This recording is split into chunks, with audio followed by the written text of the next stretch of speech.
കണ്ണനെ ഇനി നമ്മൾ നമ്മുടെ കൈവെള്ളയിൽ കൊണ്ടു നടക്കണം. അവന്റെ കയ്യിലുള്ളതൊക്കെ നമ്മുടെ കയ്യിലാവുന്നത് വരെ. ഒരിക്കൽ മനഃപൂർവ്വം മോള് കൈവിട്ട മുതലാണ് കണ്ണൻ. ഇനി അത് കൈമോശം വരരുതെന്ന് മോളും ആഗ്രഹിക്കുന്നുണ്ട്.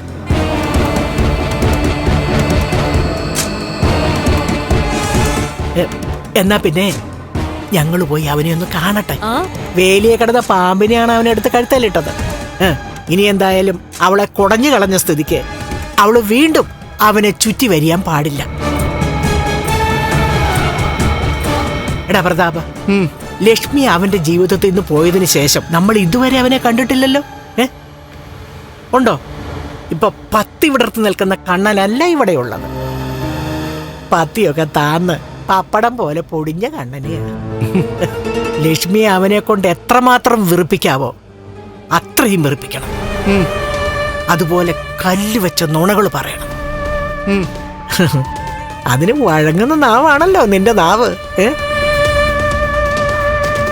പിന്നെ അമ്മയുടെ നാവ് വഴങ്ങത്തില്ലേ? ആ, വഴങ്ങും. നമ്മുടെ രണ്ടുപേരുടെ നാവ് വഴങ്ങും. വാ വാ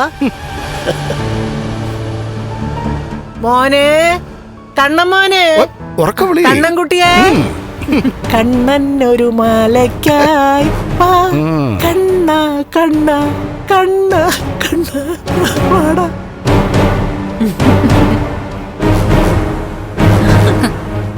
എന്റെ മോളെക്കാളും സന്തോഷമാ മോളുടെ അച്ഛനും മുത്തശ്ശിക്കും ഒക്കെ. അത്രത്തോളം അഹങ്കരിച്ചില്ലേ അവള്? എന്നെ വെറും സൈഡാക്കി കളഞ്ഞില്ലേ? അതൊന്നും എനിക്ക് അത്ര പെട്ടെന്ന് മറക്കാൻ പറ്റില്ല.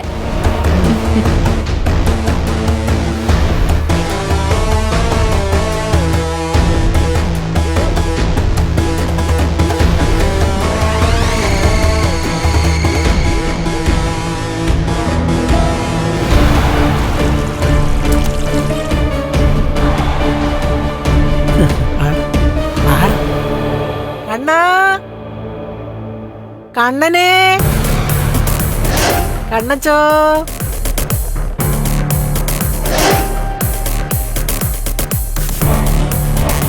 കണ്ണൻകുട്ടി, കണ്ണൻകുട്ടി,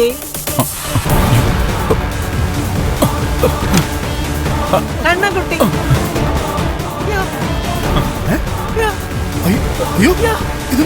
പ്രതാപ, പിടിക്കടാ എന്റെ നമ്പരാനെ.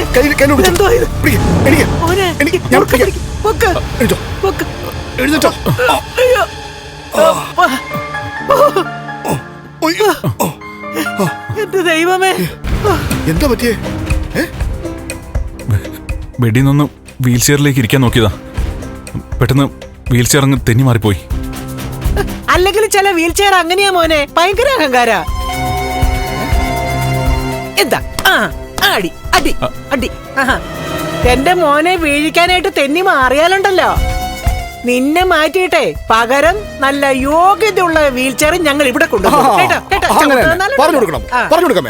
അനുസരണ ഇല്ലാത്തവൻ.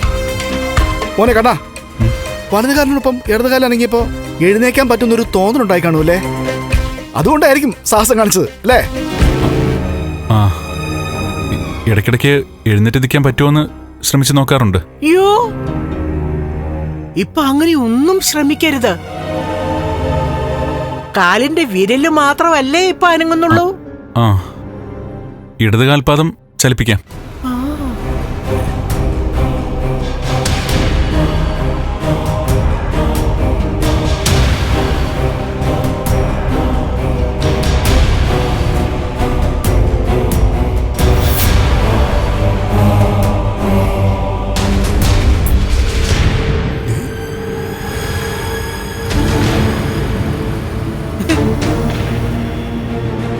ഇനിയിപ്പോ ഇവൻ എഴുന്നേറ്റ് നടന്നാലും കൈ പിടിച്ച് നടത്താൻ മറ്റവളില്ലല്ലോ, അതുകൊണ്ട് കുഴപ്പമില്ല. എന്റെ പൊന്നു കണ്ണ മോനെ, വീട് നോക്കാനാണെന്നും പറഞ്ഞ് ഒരുത്തി ഇവിടെ കൊണ്ടുവന്ന് നിർത്തിയപ്പോ ഞങ്ങള് പറഞ്ഞതല്ലേ അട്ടായി പിടിച്ച് മെത്തായി കിടത്തരുതെന്ന്. ഇപ്പൊ എന്തായി? പ്രേമരോഗി ആരെയോ കയറി പ്രേമിച്ചില്ലേ? അവന്റെ കുഞ്ഞിനെയും കൊണ്ടല്ലേ അവളിപ്പോ നടക്കുന്നേ. എന്നാലും എന്റെ പ്രതാപ, കണ്ണൻ കൈവെള്ളയിൽ അവളെ കൊണ്ടു നടന്നത്. എന്നിട്ടും അവള് പണി പറ്റിച്ചല്ലോ എന്റെ പ്രതാപ. പറ്റിക്കും. അങ്ങനൊരു സൂചന നമ്മൾ കണ്ണന് കൊടുത്തതല്ലേ. ആ, അവള് ഞങ്ങളുടെ തറവാട്ടിലുള്ളപ്പോഴേ രാത്രി ആയി കഴിഞ്ഞാ മുറിക്കകത്തോട്ട് വെളിച്ചം വരുമായിരുന്നു. ആ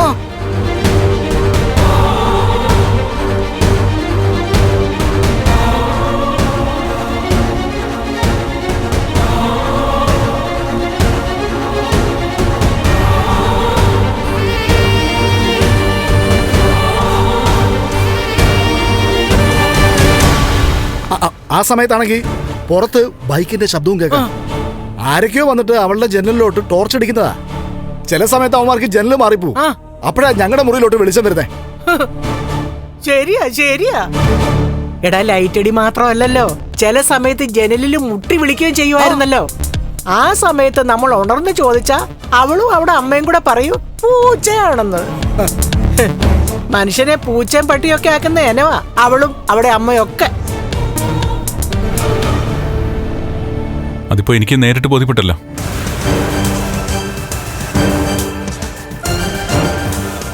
ഞങ്ങള് അവളൊരു പ്രേമരോഗിയാണെന്നേ നേരത്തെ പറഞ്ഞിട്ടുള്ളൂ. അതിനപ്പുറം ഒന്നും പറഞ്ഞിട്ടില്ല. ഇതിനു മുമ്പ് അവള് പേരുദോഷം കേൾപ്പിച്ചതാ. എന്താ മേ? ആ അതെ അതെ. ആ ഇനിയിപ്പോ അത് പറയുന്നോണ്ട് ഒരു കുഴപ്പമില്ലല്ലോ. ആ അത് ശരിയാ. ഒരു തവണ അവള് അവിടെ അമ്മയും വിളിച്ചോണ്ട ആശുപത്രിയിലോട്ട് പോയതാ, അബോർഷൻ ചെയ്ത് കുഞ്ഞിനെ കളയാൻ. ഇത്രയും തരം താണ രീതിയിൽ എന്റെ മഹിയെ പറ്റി സംസാരിക്കാൻ ഇവർക്കേ കഴിയൂ. ഇനിയിപ്പോ കൂടുതലൊന്നും ആലോചിച്ച് കൂട്ടണ്ട. അവൾ അവളുടെ തനി കുണം കാണിച്ചു കഴിഞ്ഞു. നിനക്കത് അറിയാനും പറ്റി. അത് നിന്റെ ഭാഗ്യം. പക്ഷെ അത് അറിയുന്നതിന് മുമ്പ് നീ ഒരു അബദ്ധം കാണിച്ചു കഴിഞ്ഞു. സ്വത്തിന്റെ പകുതി നീ അവക്ക് കൊടുത്തു കഴിഞ്ഞു. മോനെ കണ്ണ, അത് എങ്ങനെയെങ്കിലും തിരിച്ചു വാങ്ങണം. നിന്റെയും നിന്റെ അച്ഛന്റെയും അധ്വാനത്തിന്റെ ഫലമാണ് കമലേശ്വരത്തെ സ്വത്തുക്കളും ബിസിനസ്സുകളും ഒക്കെ. അത് ഒരിക്കലും അവളുടെ കൈപ്പിടിയിൽ എത്താൻ പാടില്ല. കണ്ണാ, ഇന്നലെ വരെ നീ ഞങ്ങൾക്കൊപ്പം ഇല്ലായിരുന്നു.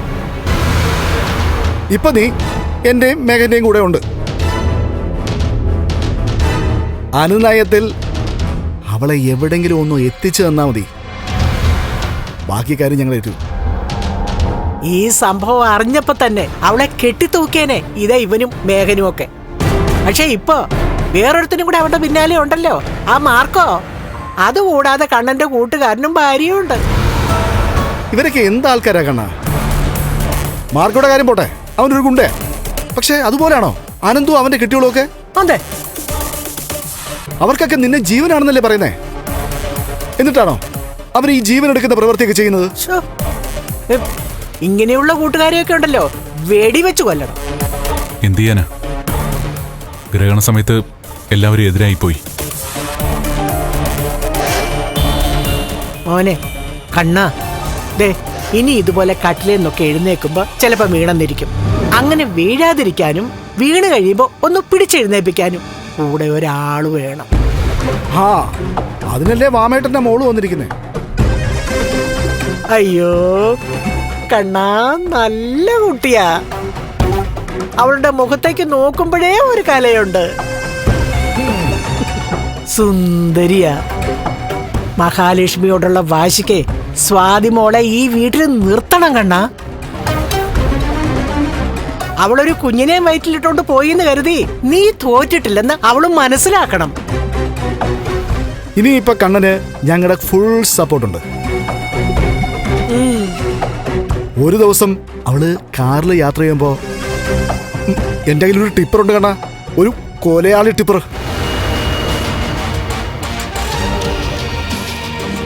ആ ടിപ്പറേ ഞാൻ ആ കാറിലോട്ട് ഓടിച്ചങ്ങ് കയറ്റിക്കോളാം.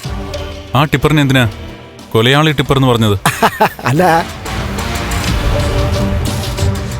അത് പിന്നെ ആ ടിപ്പറേ എനിക്ക് വെറും ഒരു ലോറി അല്ല കണ്ണാ, എന്റെ ഏത് ഇഷ്ടവും സാധിച്ചു തരുന്ന കൂട്ടത്തില. ആ ടിപ്പർ ആരെങ്കിലും കൊന്നിട്ടുണ്ടോ?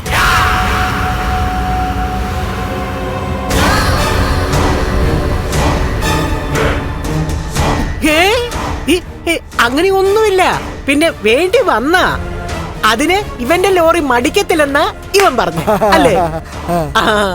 അതെ. നിനക്ക് വേണ്ടി ഞാൻ ഇനി എന്ത് ചെയ്യും കണ്ടാ. അവിടെ ആളൊഴിഞ്ഞു കൊണ്ടില്ലേ ഒരു അയ്യപ്പ ക്ഷേത്രമുണ്ട്. അവിടെ ഞാനും അമ്മയൊക്കെ ഇടയ്ക്ക് പോകാറുണ്ട്. അതെ അതെ, ഇവൻ മാസത്തിൽ ഒരു പ്രാവശ്യം അവിടെ പോകുന്നുണ്ട്. അതുകൊണ്ടാണ് അവളുടെ കള്ളത്തരം നീ അറിഞ്ഞത്. നിങ്ങൾ രണ്ടാളും രണ്ടു വഴിക്കായി. സത്യം. ആ ഫോൺ ഇങ്ങോട്ട് എടുത്തു കൊടുക്കാൻ. എഴുന്നേറ്റിട്ട് മോൻ താഴെ വീഴണ്ട. എടുത്തു കൊടുക്കണം. എടുത്തു കൊടുക്കാൻ ഇരിക്കും അവൻ.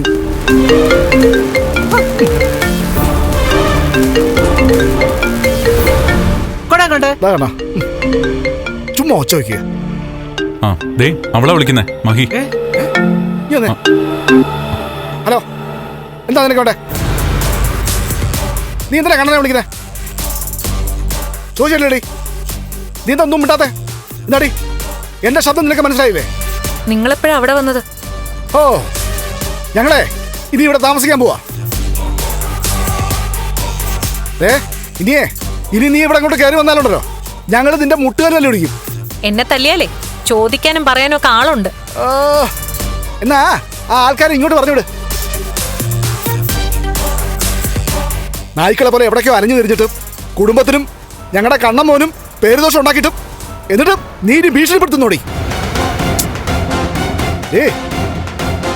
മാർക്കോയെ മുന്നിൽ നിർത്തിയിട്ട് നീ കൂടുതൽ ആളാവരുതേ. അതെ ഇങ്ങനെ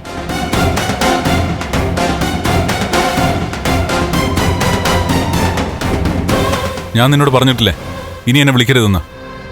പിന്നെന്തിനാ ഇങ്ങോട്ട് വിളിക്കുന്നേ? വിളിച്ചു പോയി, സോറി.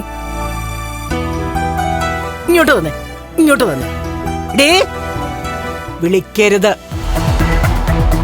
നിന്റെ വഞ്ചനയിൽ മനം നൊന്ത് കഴിയുന്ന കണ്ണൻമോൻ പറഞ്ഞാൽ പിന്നെ വിളിക്കരുത്. അതാണ് അന്തസ്. അതിന് നിനക്ക് ആ വാക്ക് കേൾക്കുന്നതേ അലർജിയാണല്ലോ. പ്രതാപൻ നിന്റെ രണ്ടാനച്ഛനും ഞാൻ അവന്റെ അമ്മയായി പോയല്ലോ. അതുകൊണ്ട് നീ ഉണ്ടാക്കിയ പേരുദോഷം ഉണ്ടല്ലോ, അത് ഞങ്ങളെയും ബാധിക്കൂടി. ഞാൻ ഒരു പേരുദോഷം ഉണ്ടാക്കിയിട്ടില്ല. പിന്നെ നീ ഞങ്ങൾക്കൊക്കെ പേരുണ്ടാക്കി തരുമായിരുന്നോടി. പറഞ്ഞതുപോലെ ശരിയാ, നീ നല്ല പേരാ ഉണ്ടാക്കി തന്നിരിക്കുന്നത്. ഒരൊന്നൊന്നര പേര്. നീ ചെവിയെ നുള്ളിക്കോ. നിന്റെ സ്ഥാനത്ത് നിന്നേക്കാളും സുന്ദരിയായ ഒരു പെണ്ണ് ഇവിടെ വരും. കണ്ണൻ മോനെ കൈ പിടിച്ച് നടത്താനായിട്ട്. ഞാൻ ജീവിച്ചിരിക്കുമ്പോ അത് നടക്കില്ല. ഞാനുമായിട്ട് നിയമപരമായി ബന്ധം പിരിയാതെ കണ്ണേട്ടിന് വേറൊരു വിവാഹത്തെ പറ്റി ചിന്തിക്കാൻ പോലും പറ്റില്ല. നിനക്ക് ഇത്തിരിയെങ്കിലും ആത്മാഭിമാനം ഉണ്ടെങ്കിൽ, നീ പെണ്ണെന്ന് പറയുന്ന വർഗത്തിൽ പിറന്നവളാണെങ്കിൽ, കണ്ണൻ തന്ന സ്വത്തെല്ലാം തിരിച്ചെഴുതി കൊടുത്തിട്ട് മാന്യമായിട്ട് കണ്ണൻ മോൻ തരുന്ന നക്കാപ്പീച്ച വാങ്ങിച്ച് നീ കണ്ണൻ മോന്റെ ജീവിതത്തിൽ നിന്നേക്കുമായി പോടി. എന്നിട്ട് നീ നിന്റെ വയറ്റിൽ കിടക്കുന്ന കുഞ്ഞിന്റെ അച്ഛനോടൊപ്പം പോയി ജീവിക്കുക. എടി ഏതു നേരവും ദൈവത്തെ വിളിച്ചാൽ മാത്രം പോരടി. ദൈവത്തിന് നിരക്കുന്ന പ്രവർത്തികൾ ചെയ്യാൻ പഠിക്കണം. നിങ്ങളൊക്കെ പറഞ്ഞതുപോലെ തന്നെ ഞാൻ ചെയ്തിരിക്കും. എന്റെ വയറ്റിൽ കിടക്കുന്ന കുഞ്ഞിന്റെ അച്ഛൻ ആരാണെന്ന് എനിക്കറിയാം. അതുകൊണ്ട് എന്റെ കുഞ്ഞിന്റെ അച്ഛനോടൊപ്പം തന്നെ ഞാൻ ജീവിക്കും. നാളെ നിങ്ങളൊക്കെ അറിയും ആരാണ് ആ കുഞ്ഞിന്റെ അച്ഛനെന്ന്. എടി അവനെ ഞങ്ങളെന്തിനടി അറിയുന്നേ? എടി നീ അവന്റെ കൂടെ പോയി ജീവിക്കടി. നീ കണ്ണൻ മോനെ വിട്ടുകള. അതാണ് ഞാൻ പറയുന്നത്. അതെന്ത് വേണമെന്ന് ഞാൻ തീരുമാനിച്ചോളാം. അറിയാലോ സ്വന്തം മോൻ അവിടെ വീൽ ചെയറിലിരിക്കുന്ന ആളുടെ അച്ഛനോട് എന്താ ചെയ്തേന്ന്. കൂടുതൽ സംസാരിച്ചിട്ട് അതെന്നെ കൊണ്ട് പറയിക്കണ്ട കേട്ടോ.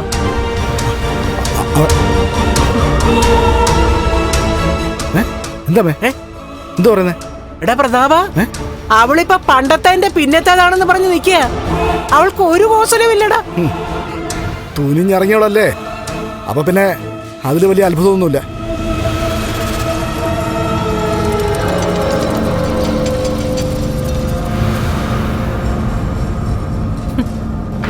പോയിരിക്കേ രണ്ടാളും കൂടി കണ്ണേട്ടനെ ബ്രെയിൻ വാഷ് ചെയ്യാൻ.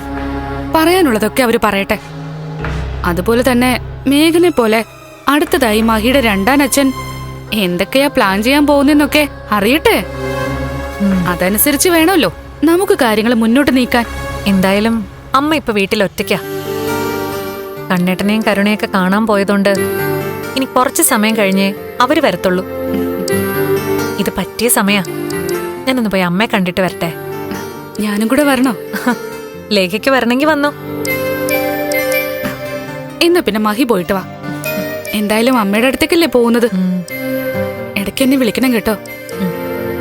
ഇനി മഹി അവിടെ ചെല്ലുന്ന സമയത്ത് കരുണയുടെ അച്ഛനും അയാളുടെ അമ്മയും വരുവാണെങ്കിൽ അതും എന്നോട് പറയണം. ഞങ്ങളങ്ങോട്ട് വരണമെങ്കിൽ വരാം. അതിന്റെ ഒന്നും ആവശ്യം വരില്ല. അവരെ തളയ്ക്കാനുള്ള തുറുപ്പ് ചീട്ടൊക്കെ എന്റെ കയ്യിലുണ്ട്. ഞാൻ പോയിട്ട് വരാം.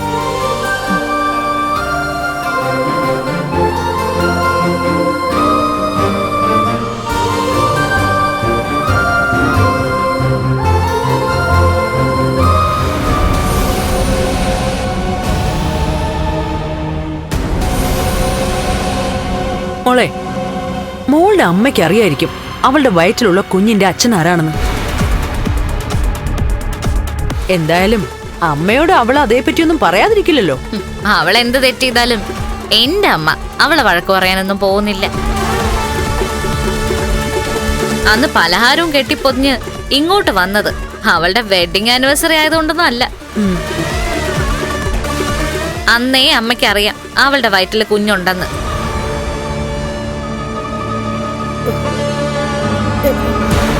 ആ മോളെ ഒന്നും പറയണ്ട. ഞാൻ അങ്ങോട്ട് ഇറങ്ങി വരട്ടെ. ഞാൻ വരട്ടെ. വിളിച്ചു വിളിച്ചു വിളിക്കാൻ പാടില്ലാത്തവള് വിളിച്ചു കണ്ണനെ. അതെ, ഞങ്ങളവിടെ നിൽക്കുമ്പോഴാ ഒരുത്തിയുടെ ഫോൺ കോൾ വരുന്നേ. അച്ഛനില്ലാത്ത കുഞ്ഞിനെ പ്രസവിക്കാൻ പോകുന്നവളെ. അവൾ എന്തിനാ വിളിച്ചത്? അവള് വിളിക്കുമ്പോളെ കൊറേ വിളിക്കുമ്പോ കണ്ണന്റെ മനസ്സ് വീണ്ടും ചായുവെന്നാ അവളുടെ വിചാരം. ദേ കൊച്ചേ,